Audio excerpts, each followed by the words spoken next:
to grasp I would say the power of intangible assets, you need to have a level of vision. You need to be sensible to projection, so that you can understand the mechanics and see how we can make it happen.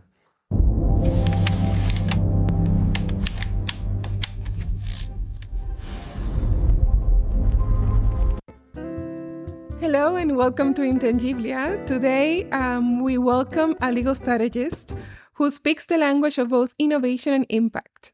Marc is an IP advisor, blockchain compliant expert, carbon project consultant, and founder of IP Stance.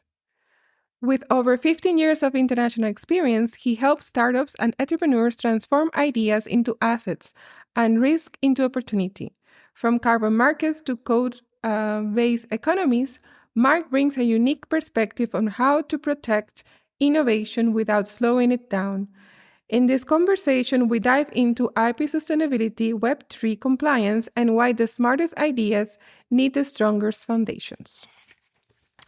So we're going to talk about first yourself. Tell us about yourself and how you landed here in Geneva. Well, basically, I'm Geneva homegrown. I grew up in Geneva and did all my life here. Did all my scholar studies here and until university. And then I went to the UK to higher studies. Spent a few years in England, London, before coming back to Geneva, where I started my professional career. Okay. So you travel around a little bit. You grew up here, and then you went abroad to study to spread your wings. Yes. And then you came back home. Exactly. Perfect. So you work at the intersection of intellectual property, blockchain, and sustainability. What does these three fields have in common that most people don't realize? I'll say the three things cover risks. In every business, there are risks involved. Every transaction has risk involved, and most of the time, risk is not well appreciated until a bad event occurs. That's when people realize, oh, we should have known better. Yeah. But in fact, risk is an intangible, I would say, topic. It's not something that is well understood, and the conversions of subjects bring an intersection to this intangible asset topic, because IP deals with the risks and compliance is about mitigating the risk. Yeah. And this is where these two topics merge. And when it comes to the climate and sustainability, we're also dealing with risk. And most of the time, climate finance is related to the intangible asset finance, because the carbon is intangible by essence, and the carbon finance, carbon credits are the financial instruments around it. But it's the monetization of this intangible asset that is the carbon. So this is where I bring the link between those three, and knowing also that there are the SDGs that have been put in place. Companies are taking these topics much more seriously now, and this is where they need to, I would say, make a substantial effort when it comes to their intangible capital and the monetization of it. So all of them deals with intangible items or assets or things as well. So Yes. it's always in the collective imaginary. Yes.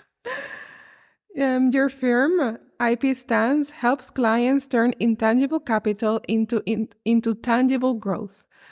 What's one way you help founders unlock hidden value? It's an interesting question. Most of the time, the best way to go into it is to deep dive in the entrepreneur business and look at the essence of what they've been achieving. And from there, we'll be able to assess through an IP audit, we'll be able to assess what are all these intangible assets that are slipping in this business, that the entrepreneur might have not realized he can value and monetize. And most of the time, this is where the real value of a company really lies. It's in these dormant assets. And the idea is to bring them to life and generates additional income stream for a business, and use those assets to help, I would say, sustain the business strategy, the overall business strategy, so that you get an incremental advantage and can move faster.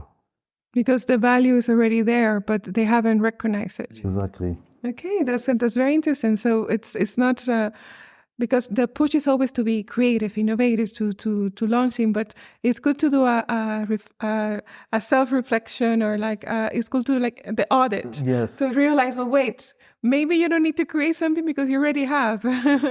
And do that introspection. It's a very interesting exercise, because most of the time people don't realize how far they've come and how much they know, and how something that they take for granted can be useful to many. So this is basically the challenge, is to help them realize and come to terms with this thing you don't value is actually extremely valuable. And to make visible the invisible. Yes. Yeah, that's great. That's remarkable.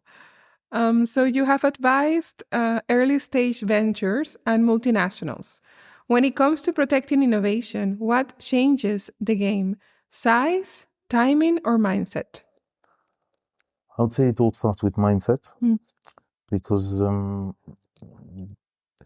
to grasp I would say the power of intangible assets, you need to have a level of vision. You need to be sensible to projection, so that you can understand the mechanics and see how we can make it happen.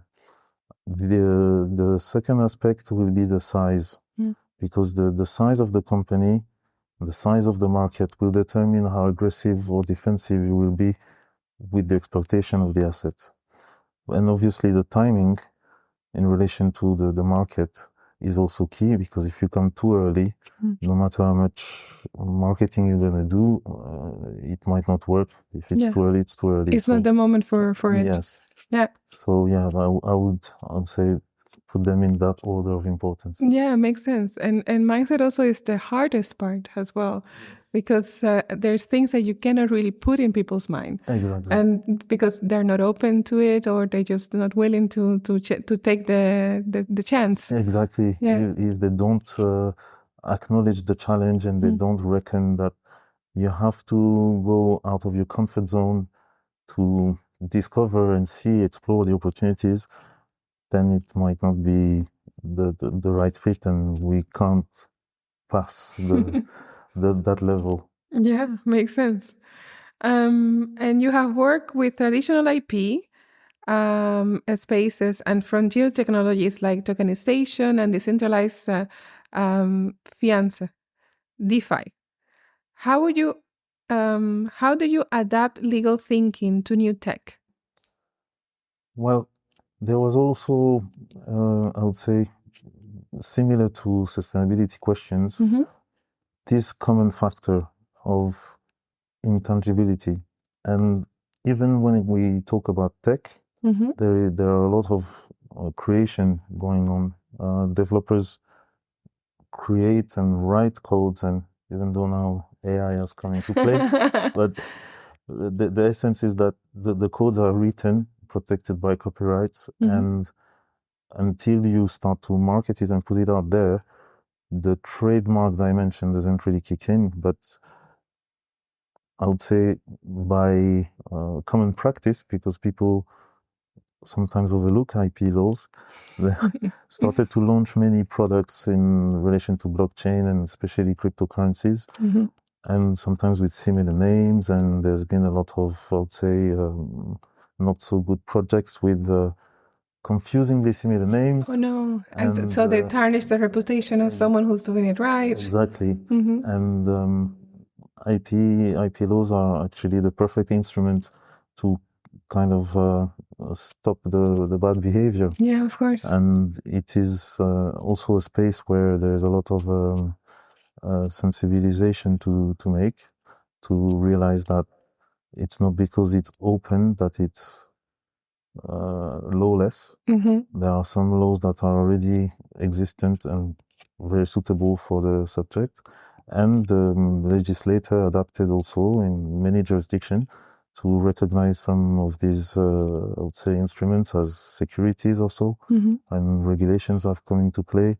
So now compliance regulations also come in. So it's a very, I would say, cross-border topic. Yeah. And it has, I would say, many years to go ahead. So you can have a harmonization between them, because the new tech, of course, it is going to be there. It's just only going to get bigger and bigger. But that doesn't mean that IP is going to have less of a role. Actually, it's the contrary. Exactly. It's going to help to build trust with the public, make sure as well that everyone is identified as they should. And if they're not, then you follow the, Exactly. the legal process. Yes, that's the best way to put it. Yeah. And it's a matter of, I would say, spreading the knowledge for people to realize, even if a team launches a cryptocurrency tomorrow, knowing that they can protect themselves from a copycat is something that they would be happy to know. Yeah, of course. So it's just a matter of responding to the prospect's needs to bring him a solution that is actually effective for his problem. Yeah, perfect. And what role IP strategy play in supporting sustainable innovation, specifically in climate-conscious ventures? Okay, it can help in many ways. I would say that the first aspect is regarding funding. When it comes to financing now, there is a great interest in green bonds and green finance in general.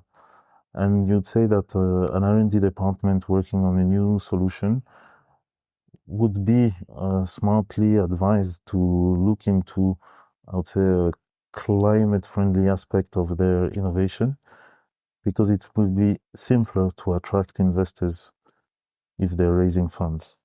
And also when it comes to the market prospect of the innovation, it having a green dimension opens doors to many more markets and opportunities. So it is definitely, I would say, a new layer to adapt in their thinking process as they develop their innovations, because it is basically here to stay, and the climate issues are not going to disappear. So probably they're going to get bigger. Exactly. So if you're one of the few IP professionals who also speaks language of blockchain compliance, which is something sometimes lawyers were a bit technology adverse.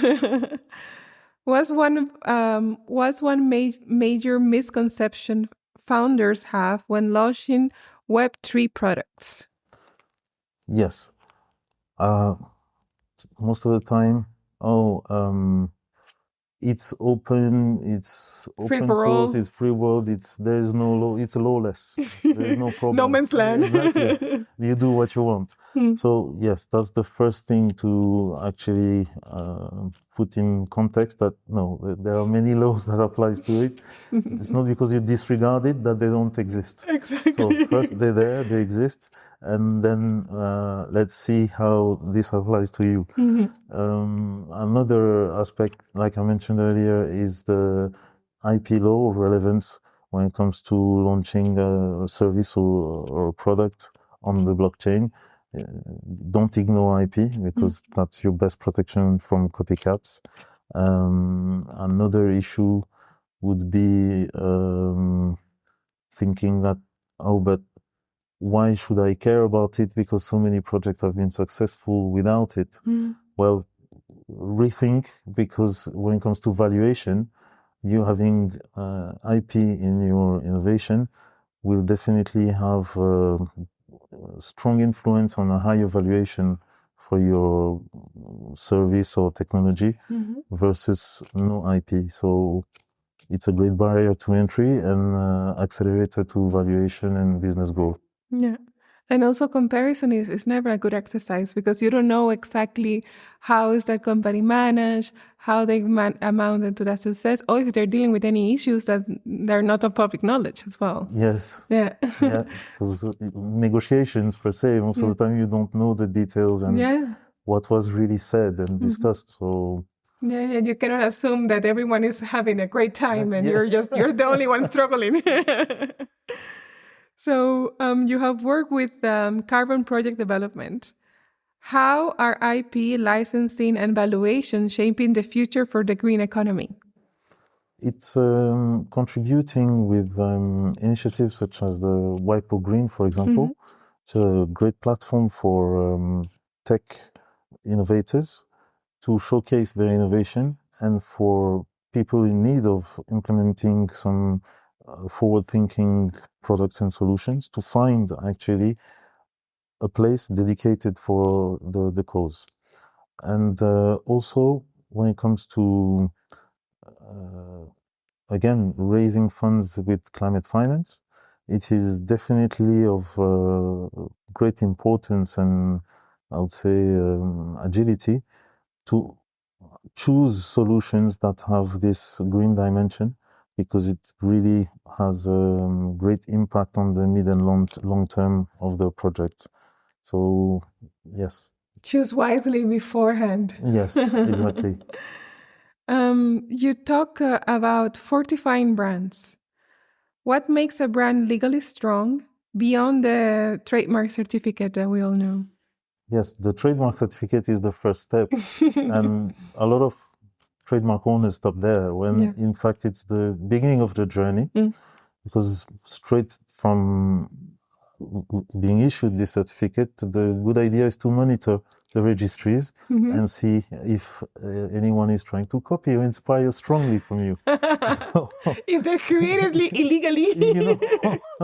Because letting a copycat slide, the longer you wait to react, the harder it's going to be for you. Of course. Yeah. So this is the first thing. And also, when it comes to owning a trademark, the next good idea is to exploit that trademark and trying to license or build the business to franchise it, because you never know, it might cost less to expand through a franchise versus developing yourself cross-border business.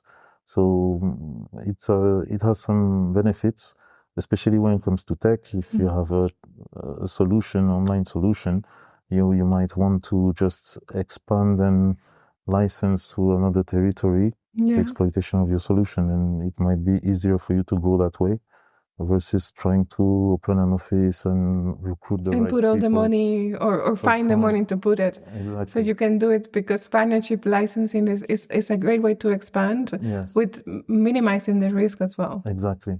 And it's a way of monetizing your brand. Exactly. But you have to have a strong brand first. Exactly. So the register, yes, of course, checked, but monitor, make sure that no one is stepping out of their enforce if you notice that somebody is infringing on your rights, you've got to take action.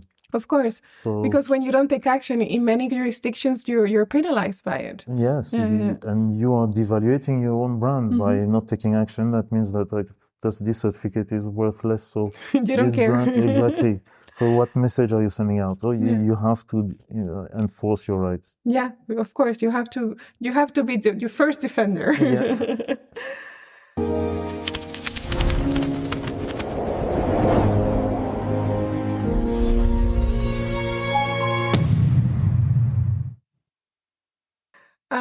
If you could reimagine how risk is handled in startups, what would you change? Taking risk consideration at a very early stage. Most of the time, too often, we hear, "Oh, we'll think about that later." And this is actually a killer sentence, because this thinking about it later, you might never get to that later because you didn't consider it. Because it's never the right time. You see, and that right time is not going to come and land on you. You have to create that opportunity. And by having the strongest case is the best way to convince any partner, investor, or any party to contribute for your project to go forward. Yeah. So weaknesses are not recommended. Mm-hmm. It's better to come prepared Yes, of course. and inspire trust and confidence for people to follow. Yeah, because if you're asking people to trust in you, you have to be trustworthy. Exactly. Yeah, makes sense.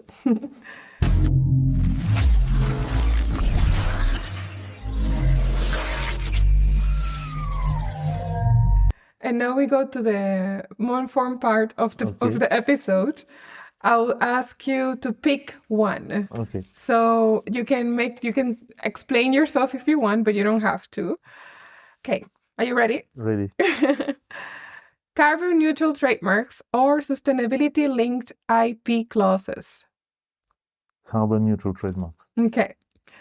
Global crypto regulation or tailored frameworks per region. Tailored frameworks per region. Tokenization for funding or tokenization for community engagement. Tokenization for funding. Okay. Legal foresight or legal fire drills. Legal foresight. Smart contracts or smarter negotiations. Smarter negotiations. Defensive IP or collaborative licensing. Collaborative licensing. Okay, nice. Yeah. We create more together. Exactly. ESG baked into business models or reported at the end. Reported at the end. Okay. A world where every pitch deck includes an IP plan or where due diligence does the heavy lifting. Due diligence does the heavy lifting. Okay. And finally, launch first and protect later or IP first, even in beta. IP first, even in beta. Protect before you launch. Exactly. And now you can take the palette. And you have to choose true or futurist. Okay. So the statement I'm going to give you is you regard it as either truth or something that is happening right now, is about to happen, or futurist, that is sci-fi, way in the future, is never going to happen. Okay. IP risk scores will become a key metric for venture funding. True. Climate innovation patents will come with fast-track incentives tied to the ESG goals. True. AI tools will assess brand strength based on trademark activity and sentiment data. True. Every startup accelerator will include IP audits in their program. Futurist. Entrepreneurs will generate legal documents with blockchain verified ownership metadata. Futurist. Open source hardware will drive more patent filings than software in the next years.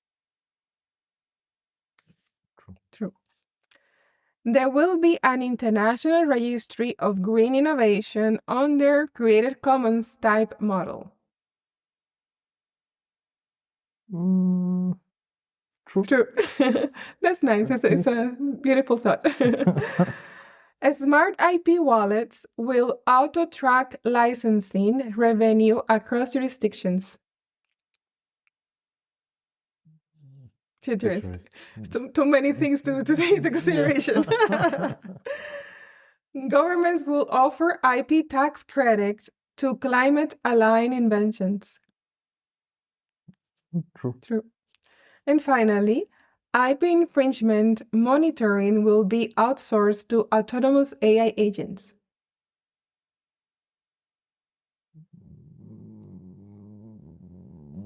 True.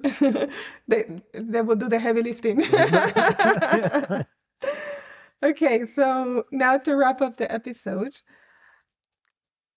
If the next wave of innovation is built on trust, what's one principle you believe should guide how we design, govern, and protect our most transformative ideas?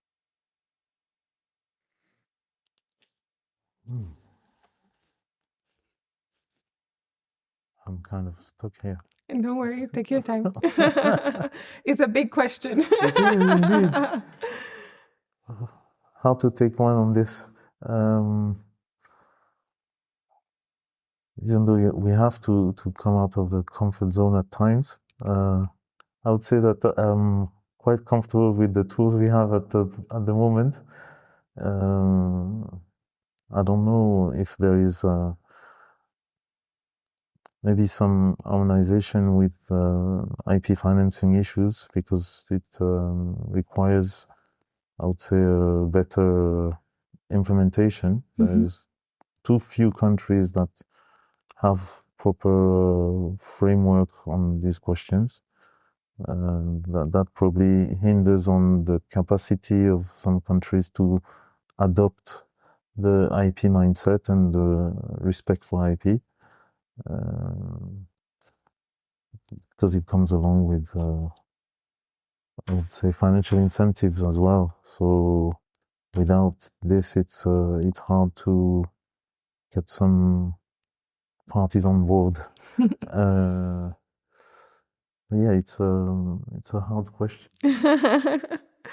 So, what do you think is the secret ingredients in order for people to keep trusting the system, to keep to build trust with AI, blockchain, all this Web3 tech? Everything that is new is always scary, especially when you don't understand it fully. So, what would you think it will be the secret ingredient? So, it will be full transparency in the process that is being made, or transparency in certain areas that people will be more inclined to, or just they should just blindly trust whatever is handed to them? It's hard to blindly trust, Yeah. as history showed before. Yeah, of course. History has taught us to be careful. But you don't want to, there's a thin line between putting too much burden on creators and then creations don't happen. Yeah. And there needs to be a free space so that there can be the creativity, the whole experience can happen, and this is when novelty comes into play.